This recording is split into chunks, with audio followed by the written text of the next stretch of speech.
Glad to be back with another video. I know it's been a minute, but I'm excited for this one. The name of this sermon is going to be called You Won a Stupid Prize. You won a stupid prize. And if that sounds familiar to you, it comes from the saying, you play a stupid game, you win a stupid prize. And scriptures I'm going to be looking at is 1 Samuel chapter 18 and then 1 Samuel chapter 31, starting at the beginning of both chapters. God really has a sense of humor, I'm telling you. So let me take y'all on the adventure that I've been on these past couple of weeks. So a couple of weeks ago, on Thursday, I decided to download the Grindr app. And I know some of y'all are already thinking, oh man, you should have did that.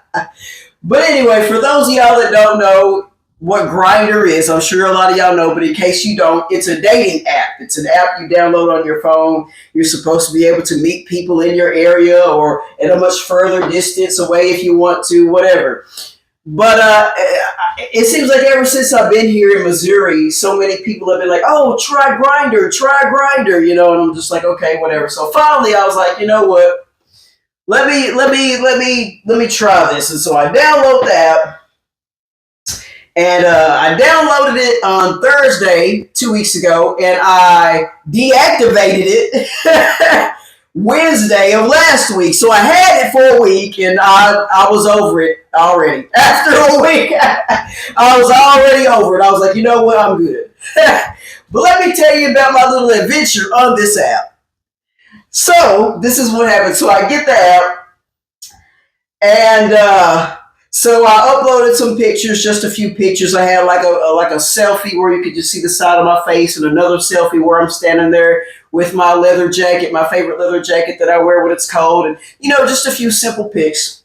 Nothing over the top, nothing showing a lot of skin, nothing like that. And just simple pictures to give people a view of me, what I look like, just in everyday life. And so then I created my profile. And I put some basic stuff. I didn't give my life story, but I just put my age.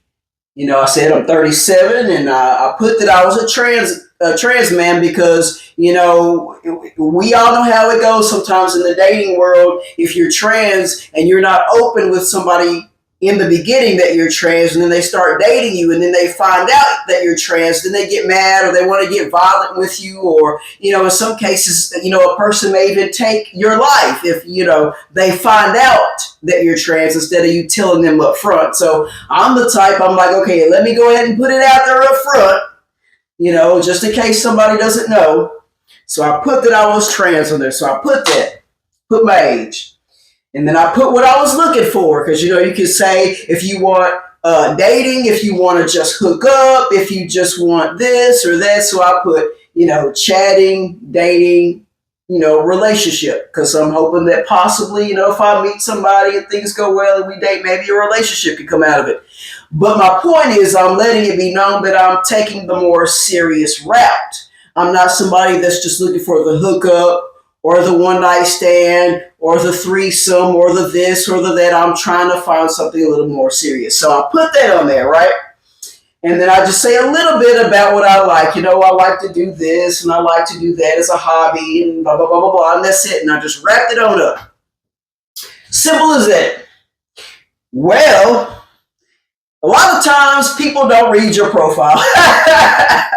They don't read your profile. They look for pictures, and some people post a picture and some people don't. But if you post a picture, people will respond to that, which is a good thing, that they respond if they see that, they find you attractive. But again, they don't read the profile. And so what happens is they immediately start talking to you because they like your face, but they start letting you know, hey, I'm looking for a hookup, or hey, I'm wanting to do this with you, and I'm wanting to do that, and I appreciate the honesty, the upfront honesty about wanting to do X, Y, and Z, even though you haven't even met me yet.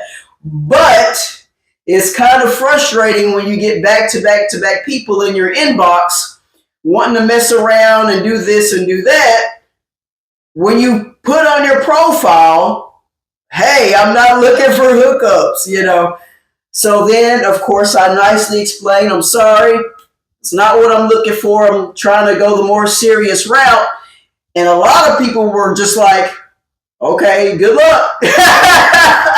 I got so many good looks. And I was just sitting there thinking, yeah, people on this app, they know you're gonna need some luck if you're looking for something serious on this app, because ain't nobody being serious. Ain't nobody dating on the dating app. It's a dating app, but ain't nobody dating on the dating app. They just hooking up on the dating app.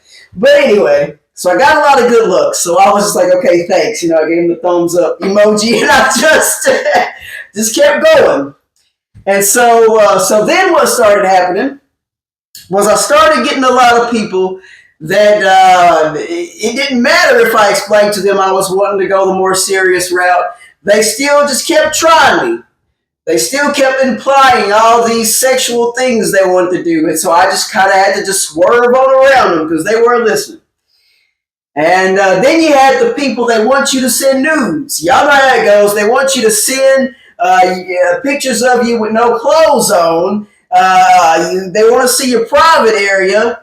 And I'm having to explain to folks, listen, first of all, I'm not sending you any nudes, but even if I were the type, the fact that I'm trans makes me not want to do it even more, because you got to understand that's definitely not a wise thing to do when you're trans. And so, you know, your private parts might not match what you identify as. And so that's really just not a smart road to go down. So I'm just like, no, that's not going to happen.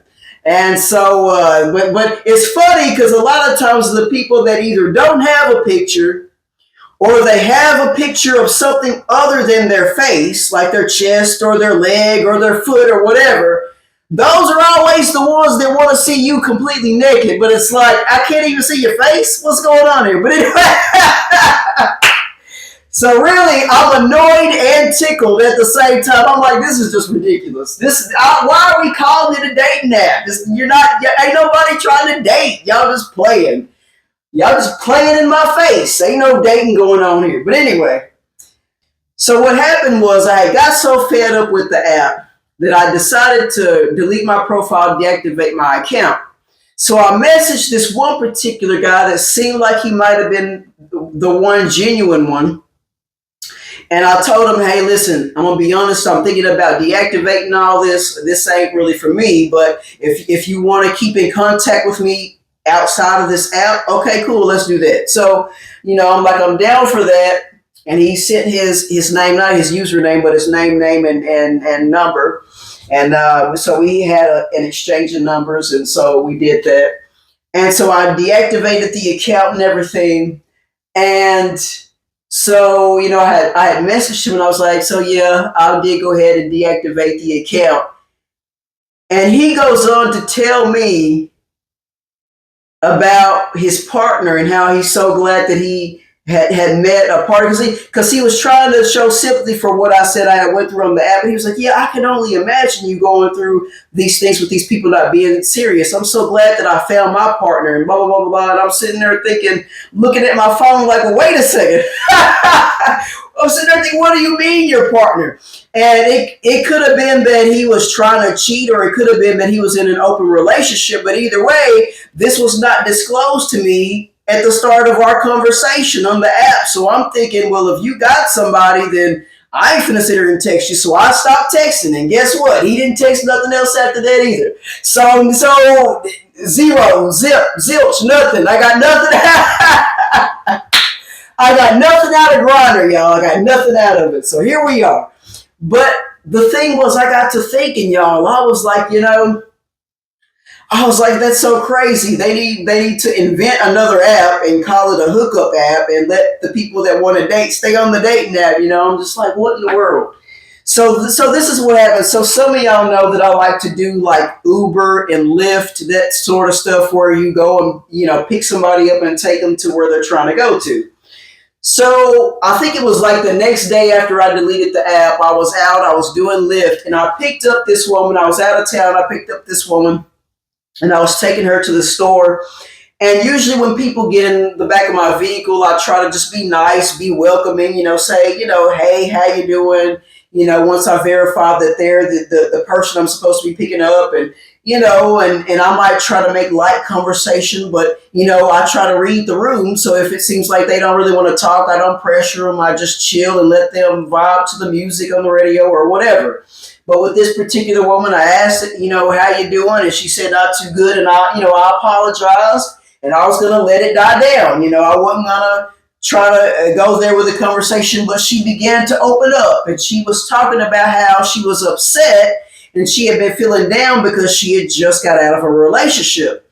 And she was explaining that, she was with this guy and they decided to be serious, but it seemed like as soon as they started to make the relationship serious, he stopped taking her so serious. It was as if it was just kind of a game, and he just didn't really respect her. And she was explaining how she was so good to him. She would cook for him and clean and be there for him and listen to what he had to say and just try to be a good woman. And she was like, I try to be a good woman. I try to be, a good virtuous woman that loves God, and I try to do right, and I stay out of the streets. And she really emphasized that. She was like, I stay out of these streets. I ain't in no mess, no drama. She was just like, but it's like he didn't appreciate it. It was just like any little thing I did, he had a problem with it. Nothing was good enough. He didn't appreciate the things that I did. And it was almost as if he wanted one of these women to be just running out in the streets doing whatever. And she was just like, I'm too old, too mature for that. But he just didn't appreciate it. And she was just letting it be known that she just really felt some kind of way about it. She was trying to be serious. And the more she tried to be serious, it was just like he didn't want to be serious with her and be good to her back. And it was almost like she was saying, she felt like she was too boring for him. He thrived on the excitement of the drama that comes with the women of the streets, or as a lot of young folks would say, these 304s. These 304s running the streets. But anyway, I'm being silly. But yeah, and so she's telling me all this stuff, and I say, well, it's funny you tell me that, because just the other day, I deleted my profile off of a dating app because I kind of ran into the same issue. It just seemed like everybody just wanted to play a game. People didn't want to take you serious. It didn't matter how serious I tried to show I was and give that initiative. People just wanted to play around. And when they see you're not budging and that you're not putting on a front, you really are looking for something serious. It's like they make a game out of it. It's like you're a joke. It's just like they want to toy with you more and just try to see if they can get you out of your pants, almost like, like a challenge, more so than treating you like a person.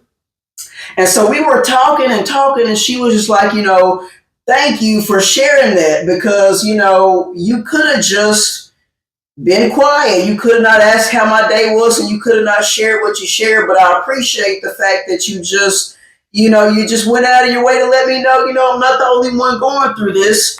I felt that nudge, and I knew it was going to be a sermon, but this was the other thing that happened. So the other thing that happened was something had been heavy on my mind, y'all. And what had been heavy on my mind was this. So some years ago, I was in a relationship, a serious relationship, and the person that I was with decided that they wanted to break up. So I'm like, okay. So we split, and it seemed like we were on talking terms. Like, we're not together, but we can still, have a conversation, a friendly kind of conversation here and there.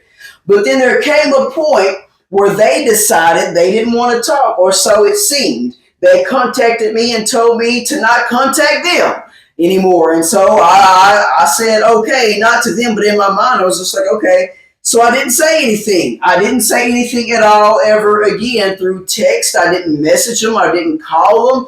I avoided them as much as I could in public places, but in the few times that I did have an interaction, I just kept it simple and cordial and just kept it pushing. But at all costs, I made sure I avoided really saying anything to them.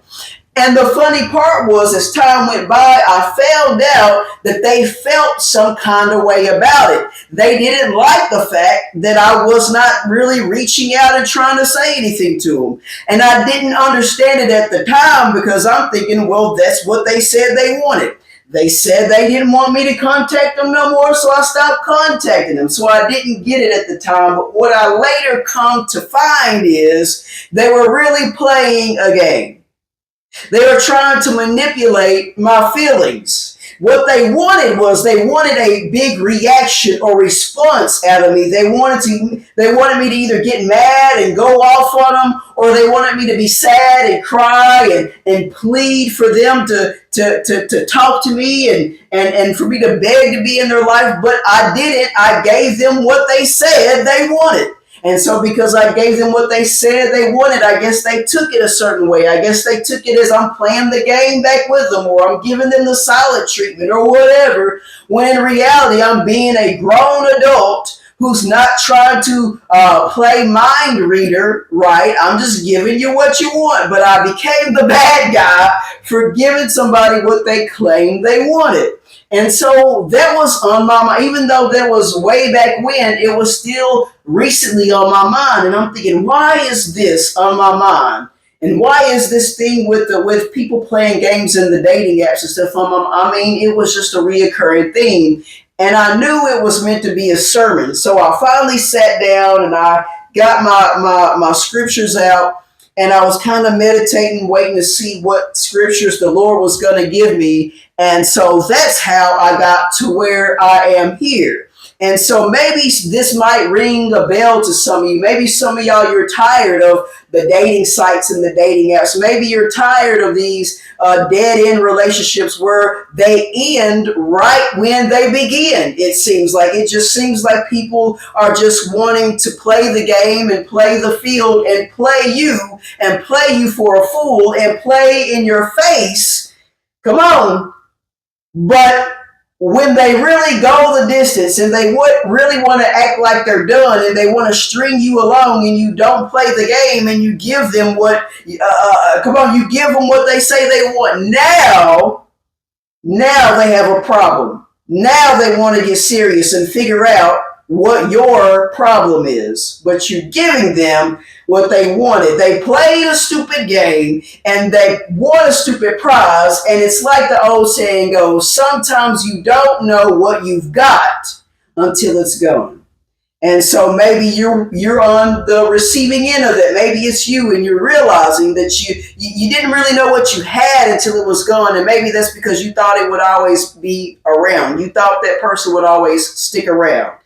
So let's look at 1 Samuel.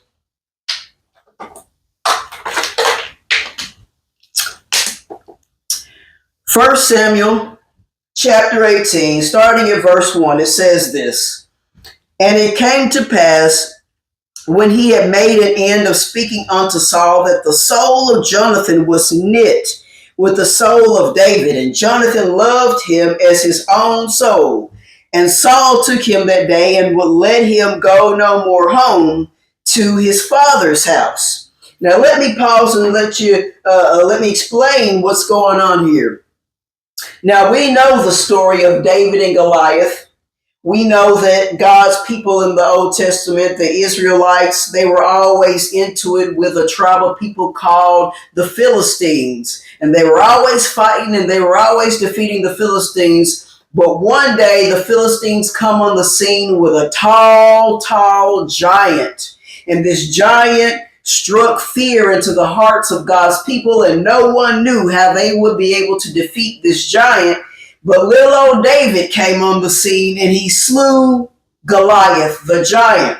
And so because David had won this battle and because David had won so many battles, he gained favor with Saul. Saul was the king of God's people at this particular time. And so Saul just thought so much of David and he wanted to keep him around because he knew that David was a fighter, that he was powerful, and that he was a man of God. He knew that he had a heart for the Lord, and that's where his advantage and his strength came from.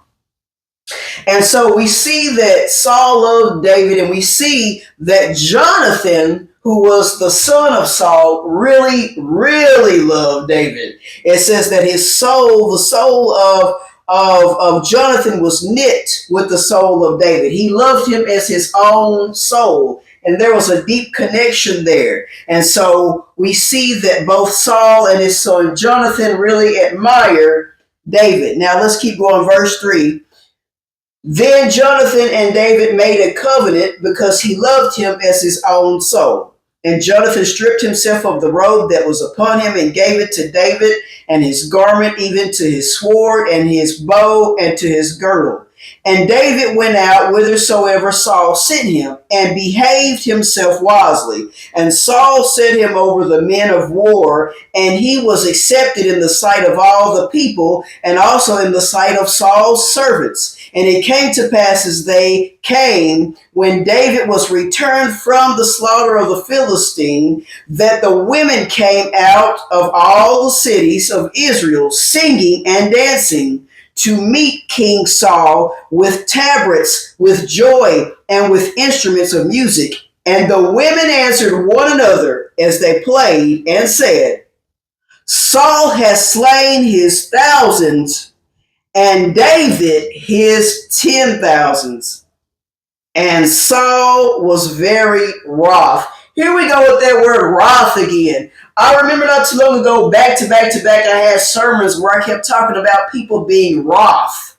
W-R-O-T-H, which just means being very, very angry. I don't know if I'm preaching to some angry people out there or what, but man, goodness. Anyway, but he was mad about it.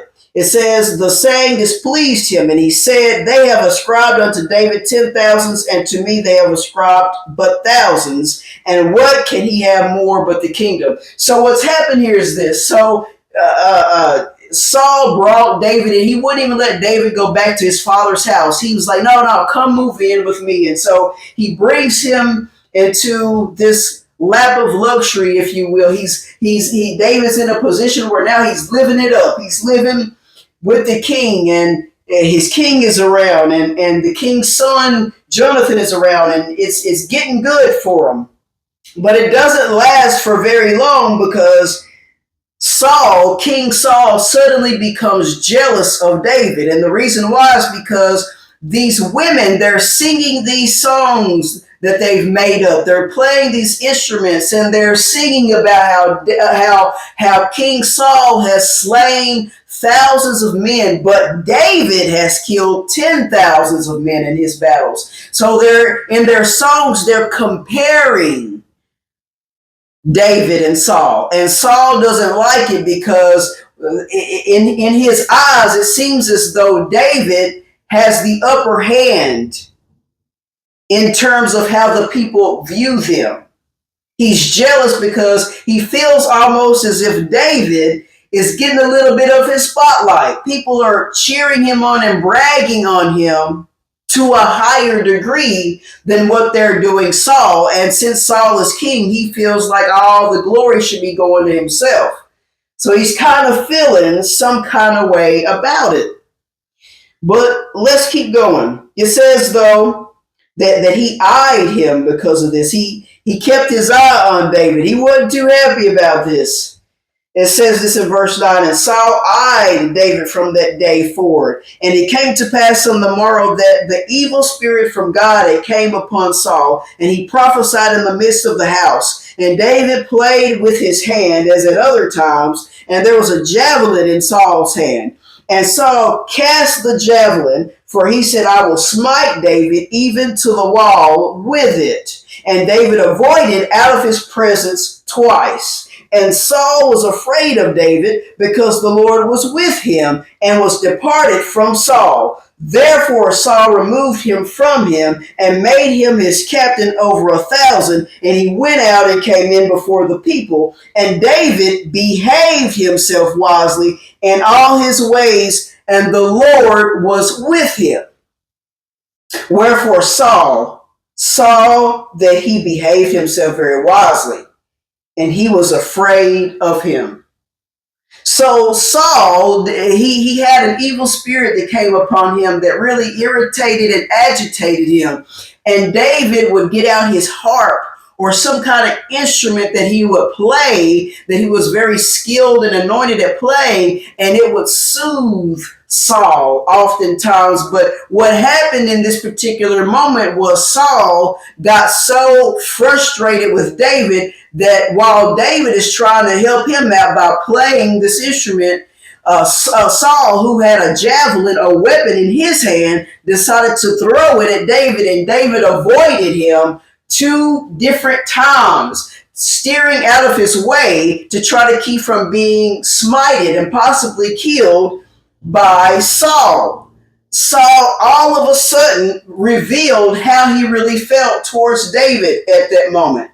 Just out of the blue, he could not control himself because the jealousy had gotten so bad. But even though he wanted to hurt David, he was fearful of him at the same time for 2 reasons. One, because he knew that God was with him, but it also says that he was afraid of him because he behaved himself wisely.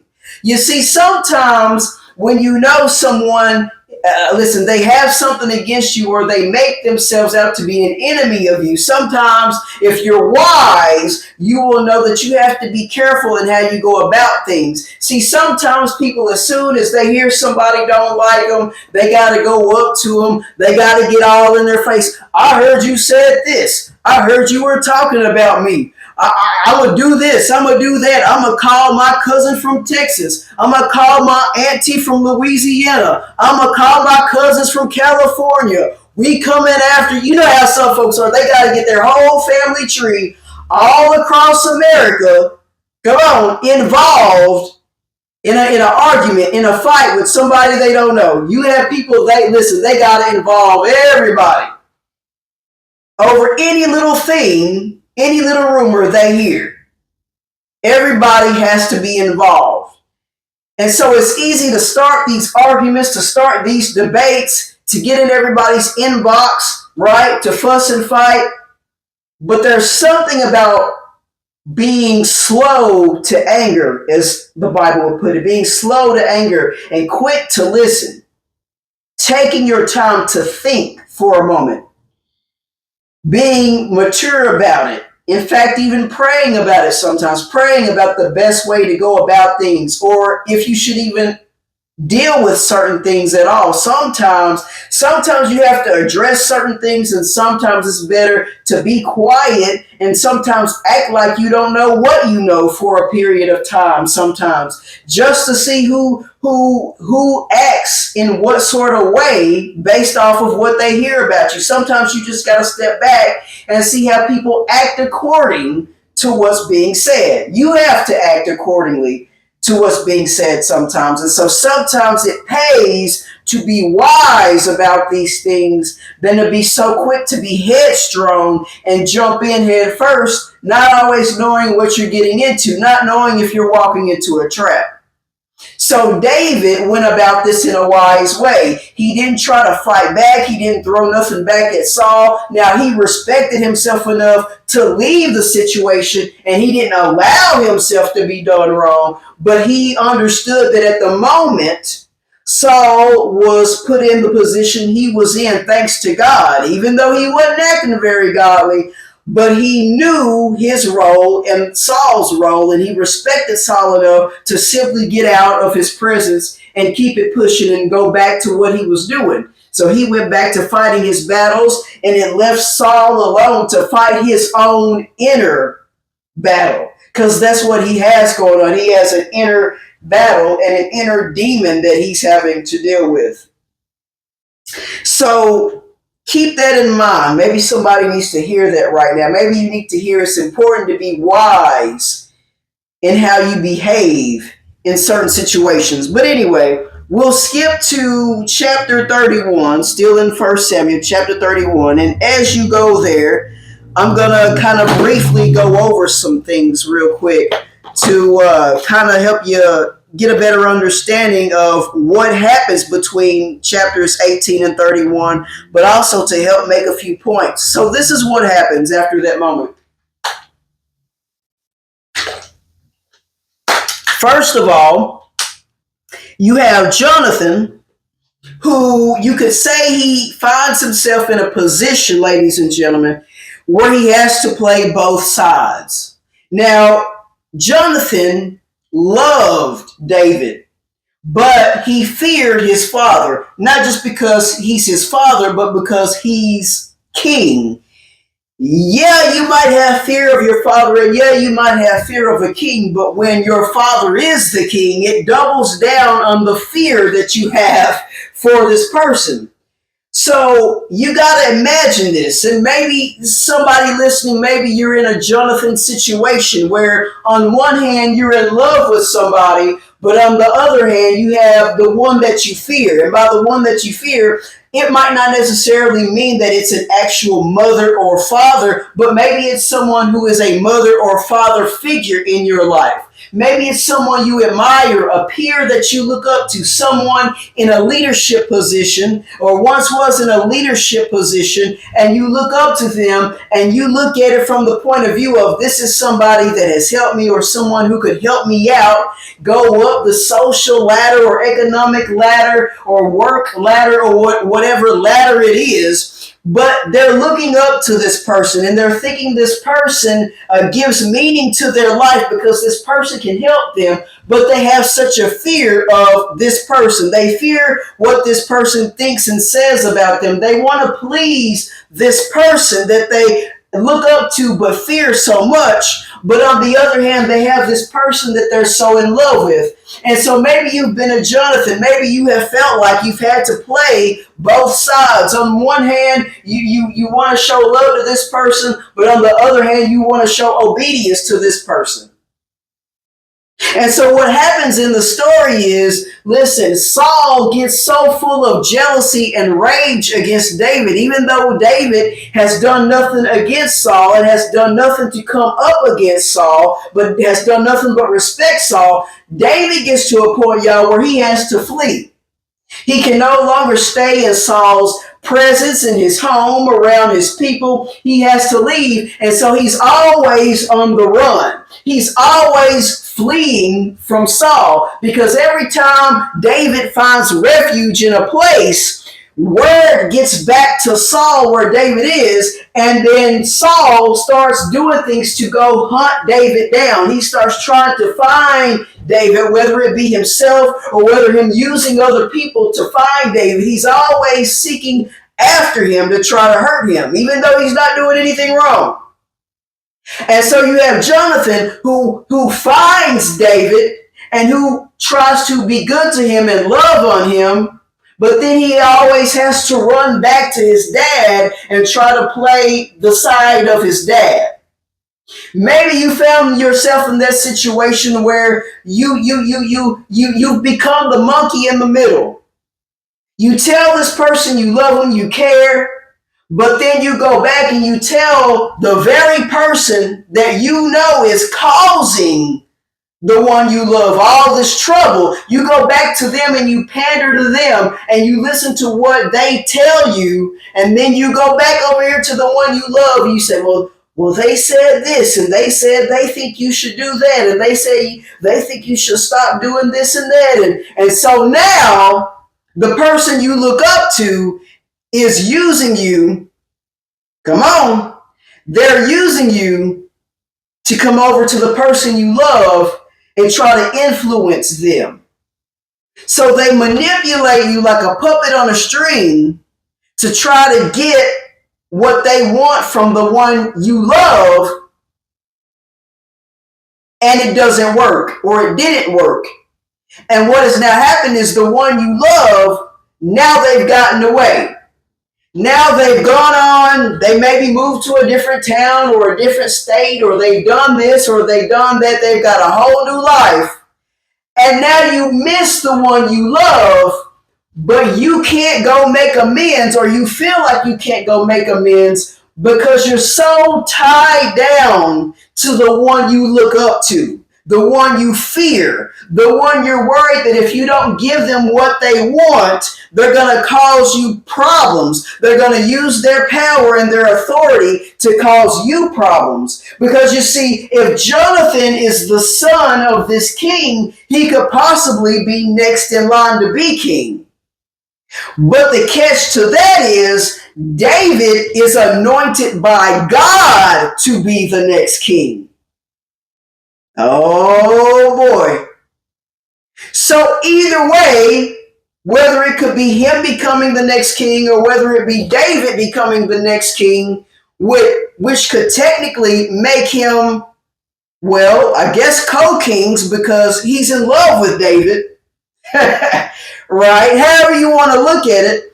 But either way, there's going to be a problem because if he upsets his father, that ruins a chance at kingship. But because the one he loves, who's anointed by God to be king, is no longer in his life, that also ruins his kingship. And so he's in a tough spot because he's going to miss out. In other words, his decisions or his lack of decisions, his lack of doing what he should have done, which was standing all the way up for David instead of just playing both sides.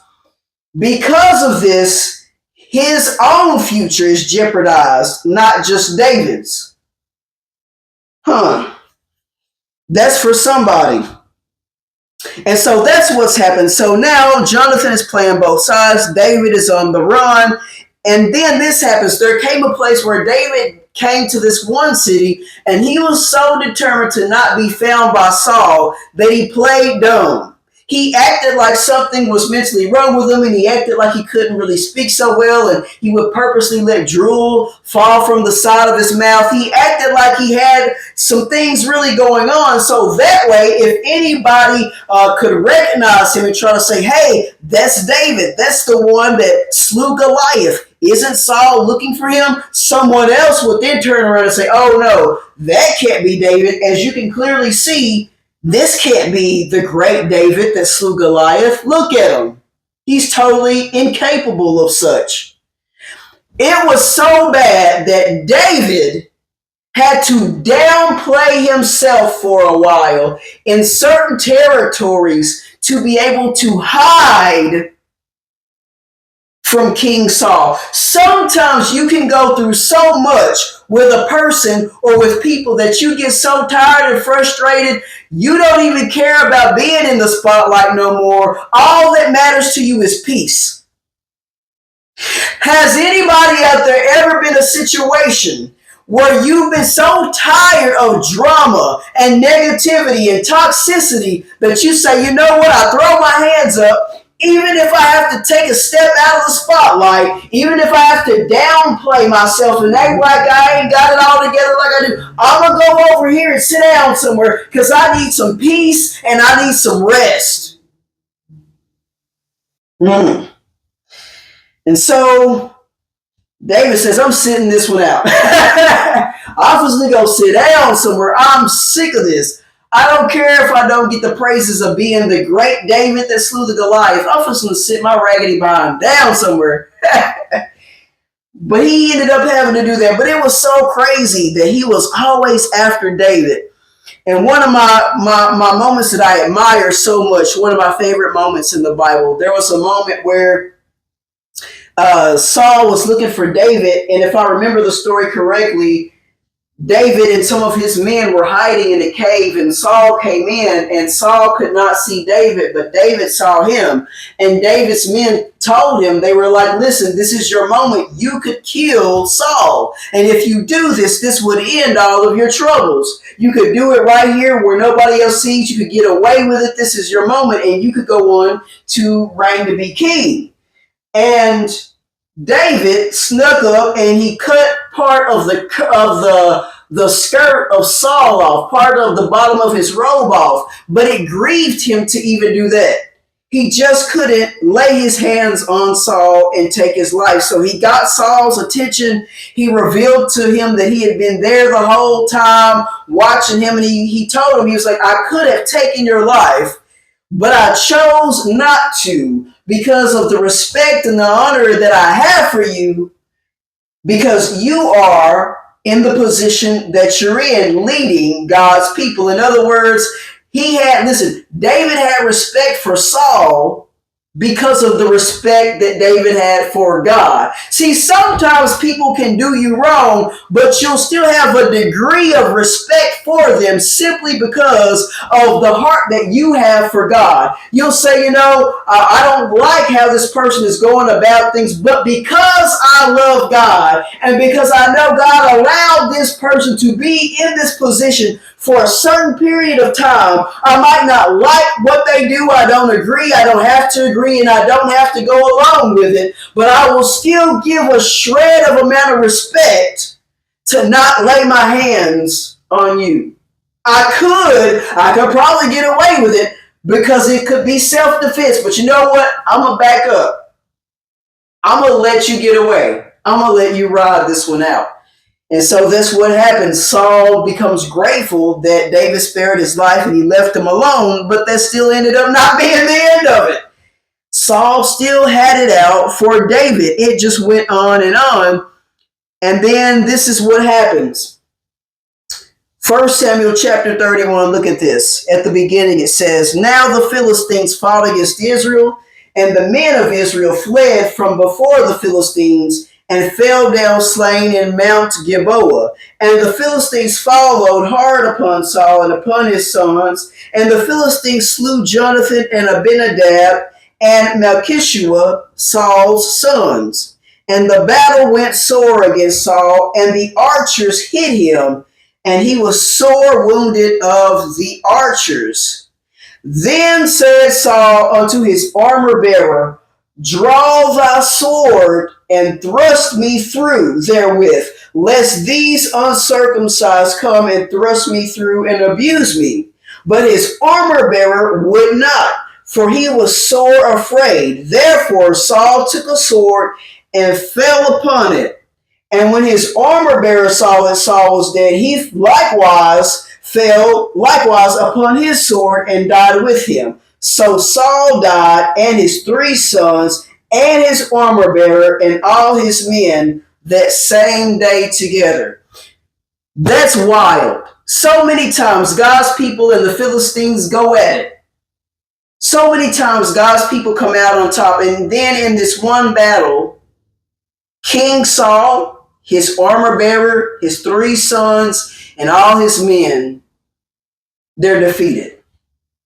But you notice who wasn't there to help? David. No, here we go. See, Saul acted like he didn't want David around. He acted like he wanted David dead. He all of a sudden forgot about how, listen, if it wasn't for David, they probably they wouldn't have defeated the Philistines that one time that Goliath was with them. They were all shaking in their boots at Goliath. Listen, he forgot all about the tens of thousands that David slew, that he couldn't slew because he only was able to take out 1,000. He forgot all about the good that David did for him when he had that evil spirit upon him, and David would play these instruments and it would soothe his spirit and soothe his soul. He forgot all about that. He forgot about that. He acted like he didn't want David around, and David was no good, and David was of no help. But then at the time where David was needed the most, he was nowhere near around. And that was when he was taken out.